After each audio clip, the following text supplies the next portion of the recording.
Hello friends, आपका स्वागत है आपके अपने यूट्यूब चैनल करंट अफेयर्स में। आज 3 अप्रैल 2022 है। चलिए आज का शुरू करते हैं करंट अफेयर्स। फर्स्ट क्वेश्चन है, विश्व का सबसे बड़ा इलेक्ट्रिक क्रूज जहाज किस नदी की यात्रा करने के बाद हाल ही में मध्य हुबेई प्रांत के चियांग बंदरगाह में वापस आ गया?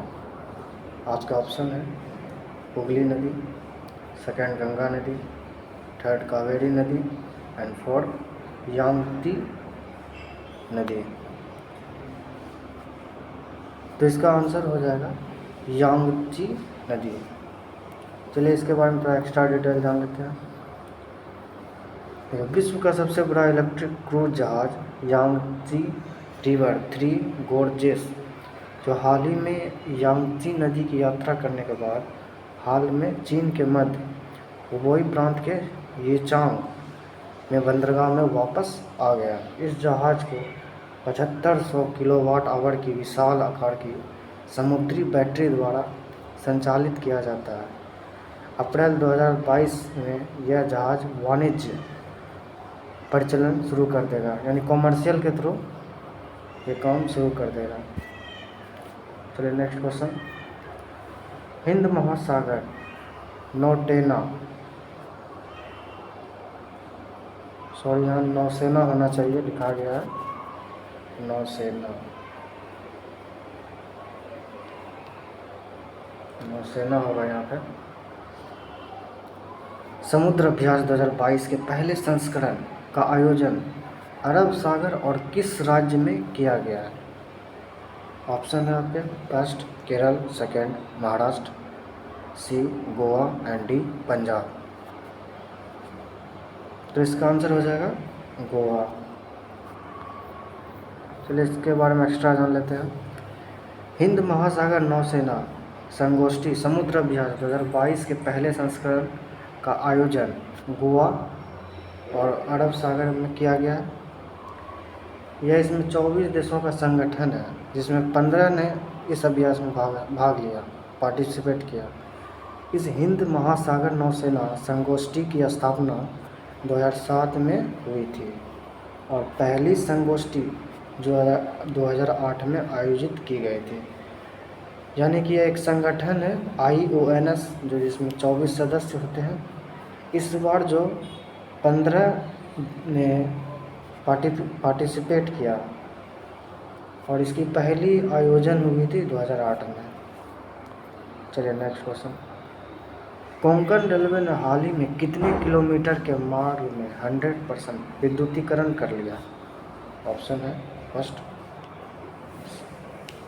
746 kilometre, second 841 kilometre, C 741 kilometre and D 543। तो इसका आंसर हो जाएगा 741 किलोमीटर। अब कोंकण रेलवे के बारे में थोड़ा जान लें। कोंकण रेलवे जो कि हाल ही में रोहा महाराष्ट्र से ठोकुर कर्नाटक तक फैला हुआ है, जो 741 किलोमीटर के मार्ग का विद्युतीकरण करके 100% विद्युतीकरण, मतलब जितना इसका रूट है 741 पूरी तरीके से विद्युतीकरण कर लिया गया है। और इसमें विद्युतीकरण में टोटल जो खर्च आया 150 करोड़ रुपये का ईंधन की बचत होगी। चलिए नेक्स्ट क्वेश्चन, विश्वास पटेल को हाल ही में कौन सी बार 2022 में भारतीय भुगतान परिषद का अध्यक्ष चुना गया है? पहला ऑप्शन दूसरी बार, दूसरा ऑप्शन तीसरी बार, सी चौथी बार एंड डी 5वीं बार। इसका आंसर हो जाएगा दूसरी बार। चलिए इसके बारे में एक्स्ट्रा फैक्ट जानें। विश्वास पटेल को हाल ही में दूसरी बार 2022 में भारतीय भुगतान परिषद का अध्यक्ष चुना गया, जबकि इससे पहले उन्हें वर्ष 2018 में PCI के अध्यक्ष के रूप में चुना गया था और 2013 में उन्होंने PCI के सह अध्यक्ष के रूप में कार्य किया था। चलिए नेक्स्ट क्वेश्चन। निम्न में से किस राज्य सरकार ने हाल ही में स्पोर्ट्स डिजिटल एक्सपीरियंस सेंटर शुरू करने के लिए सैमसंग के रथ के साथ समझौता किया है? सैमसंग के साथ समझौता किया है। अच्छा, आप लोग हमें बताएं कि सैमसंग का कहाँ की कंपनी है, किस देश की कंपनी है? सैमसंग दक्षिण कोरिया की कंपनी है। चलिए इसका option first Manipur, second Maharashtra, C Uttar Pradesh and D Madhya Pradesh. तो इसका आंसर हो जाएगा मणिपुर। अब मणिपुर के बारे में थोड़ा हम जान लें। मणिपुर की राजधानी कहाँ है? इम्फाल। इसके सीएम कौन है? एन बीरेंद्र सिंह। और गवर्नर कौन है?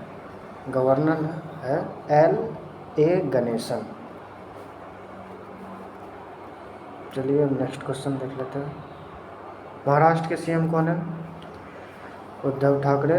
और गवर्नर है भगत सिंह कोश्यारी।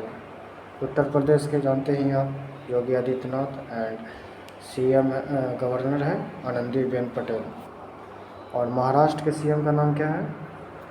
शिवराज सिंह चौहान। और गवर्नर का नाम मंगूभाई छगनभाई पटेल। चलिए नेक्स्ट क्वेश्चन। भारत के किस मुख्य न्यायाधीश ने हाल ही में first and secure transmission of electronic record के नाम से एक सॉफ्टवेयर लॉन्च किया? आपके ऑप्शन है first N V. Raman, second Deepak Mishra, third Sharad Arvind Bobde and fourth Ranjan Gogoi. तो इसका आंसर हो जाएगा एन.वी. रमन। अभी जो मुख्य न्यायाधीश है एन.वी. रमन, वही आंसर। इसके बारे में एक्स्ट्रा जान लेते हैं। भारत के मुख्य न्यायाधीश एन.वी. रमन ने हाल ही में first and secure transmission of electronic record नाम से एक सॉफ्टवेयर लॉन्च किया है। यह एक डिजिटल प्लेटफॉर्म जो सर्वोच्च न्यायालय को एक सुरक्षित इलेक्ट्रॉनिक चैनल के माध्यम से उपयुक्त अधिकारियों को अंतरिम आदेश, स्टे ऑर्डर और जमानत आदेश की अनुमति देता है। चलिए नेक्स्ट क्वेश्चन। निम्न में से किस बैंक ने हाल ही में ग्राहक ऑन बोर्डिंग को डिजिटलाइजेशन करने के लिए Quick.id के साथ भागीदारी के लिए समझौता किया है? तो ऑप्शन है first SBI, second Canara bank, third central bank of India and fourth Punjab national bank. तो आपके आंसर हो जाएंगे सेंट्रल बैंक ऑफ इंडिया।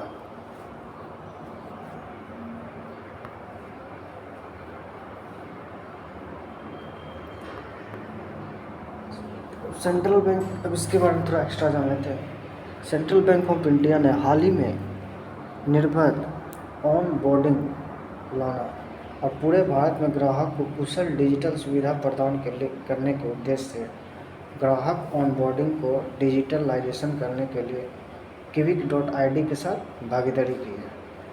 यह Quick.id भारत का सबसे तेज और पहली बार AI यानी आर्टिफिशियल इंटेलिजेंस के आधारित है। यह पूरी तरह से अनुपालन, वीडियो KYC समाधान और थिंक 360.ai द्वारा एक प्रमुख उत्पाद है। चलिए नेक्स्ट क्वेश्चन।